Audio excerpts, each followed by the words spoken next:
Instagram ஆப்ல எப்படி ஸ்டோரியில வந்து ரிப்ளே வந்து ஆஃப் பண்றது அப்படிங்கறத டீடைலா அந்த வீடியோல பார்க்க போறோம். வீடியோ ஃபுல்லா பாத்தீங்கன்னா எப்படி வந்து இன்ஸ்டாகிராம்ல ஸ்டோரி ரிப்ளே ஆஃப் பண்றது அப்படிங்கறத டீடைலா தெரிஞ்சுக்கலாம். தெரிஞ்சுக்கிறதுக்கு முன்பாக சேனலை சப்ஸ்கிரைப் பண்ணிக்கோங்க.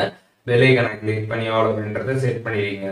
வீடியோக்குள்ள போகலாம். இன்ஸ்டாகிராம் ஆப் ஓப்பன் பண்ணிடுங்க. ஓப்பன் பண்ணிட்டு ப்ரொஃபைல் பேஜ் போயிடுங்க. போயிட்டு சைடில் இருக்கக்கூடிய 3 லைன்ஸ் பட்டனை கிளிக் பண்ணிங்கன்னா அங்கே சர்ச் பாக்ஸ் இருக்கும். அதில் பார்த்தீங்கன்னா வந்து ஸ்டோரி அப்படின்னு சர்ச் பண்ணிங்கன்னா மெசேஜஸ் அண்ட் ஸ்டோரி ரிப்ளை அப்படின்ற ஒரு ஆப்ஷன் வந்து காட்டும். அதை வந்து கிளிக் பண்ணிக்கோங்க. ஒன்ஸ் அதை நீங்கள் கிளிக் பண்ணிட்டீங்க அப்படின்னா அதில் வந்து ஸ்டோரி ரிப்ளேஸ் அப்படின்னு கொடுத்துருப்பாங்க. அதை நீங்கள் கிளிக் பண்ணிங்கன்னா அதில் வந்து டு நாட் அலோ ஸ்டோரி ரிப்ளேஸ்ன்ற ஒரு ஆப்ஷன் இருக்கும். ஜஸ்ட் நீங்கள் அந்த ஆப்ஷனை கிளிக் பண்ணிட்டு ஸ்டோரி வந்து போட்டிங்க அப்படின்னா உங்களோட ஸ்டோரியில் பார்த்தீங்கன்னா அந்த ரிப்ளே ஆப்ஷனே பார்த்தீங்கன்னா வந்து காட்டாது.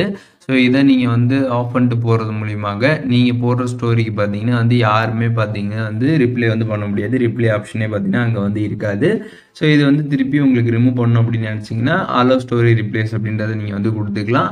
அப்படி இல்லை அதில் பார்த்தீங்கன்னா வந்து ஃபாலோ பண்ணுறவங்க மட்டும் ரிப்ளை பண்ணணும்னு நினச்சிங்கன்னா அதில் வந்து allow story replace only from people you follow அப்படின்னு இருக்கும். அதாவது நீங்கள் வந்து யாரை ஃபாலோ பண்ணுறீங்களோ ஸோ அவங்கள மட்டும் உங்களுக்கு ஸ்டோரி ரிப்ளை பண்ணணும்னு நினச்சிங்கன்னா நீங்கள் அதையுமே பார்த்தீங்கன்னா வந்து ஆன் பண்ணிக்கலாம். இதில் வந்து செட்டிங்ஸ் இருக்கும். உங்களுக்கு தகுந்த மாதிரி நீங்கள் வந்து யூஸ் பண்ணிக்கலாம். இன்ஸ்டாகிராம் ஆப்ல எப்படி வந்து ஸ்டோரி ரிப்ளை வந்து ஆஃப் பண்ணுறது அப்படிங்கிறத டீட்டெயிலாக தெரிஞ்சுருப்பீங்கன்னு நினைக்கிறேன். வீடியோ யூஸ்ஃபுல்லாக இருந்துச்சுன்னா லைக் பண்ணிடுங்க. இது எதுவும் டவுட் இருந்துச்சுன்னா கண்டிப்பாக கமெண்ட்ஸில் மென்ஷன் பண்ணுங்கள்.